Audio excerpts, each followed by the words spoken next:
पावड्याचा आडवा करतो भॅनचोदचा का तू काय म्हणला? तू मोठा आहे म्हणजे काय शाळेत झाला का रे? काय म्हणला तू? अरे मला लागली का? अरे भाई मागं.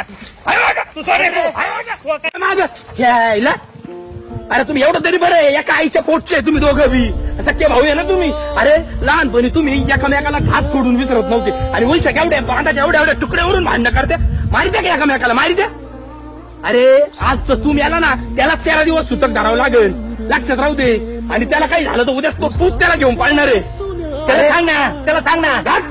त्याला काय सांगतो, त्याला सांगन त्याला सांग करे. आणि उन्हाखातली घाण खाल्ल्याने पोट भरणार आहे का? सांग बरं मला. मोठा भाऊ वाटलं काही करीन का तो? काही नाही करणार, काही कस काय करीन तो.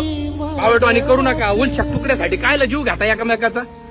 हा तुला कळत नाही का रे? तू मोठा आहे. अरे कोर्टात जा तुम्ही, सगळे भाऊ भावाचेच वैरी झाला ना, सख्खे भाऊ पक्के वैरी झाले ना. आणि कोणासाठी करता रे तुम्ही? तुमच्या पोरांसाठी. अरे पोरं तुम्हाला म्हातारपणी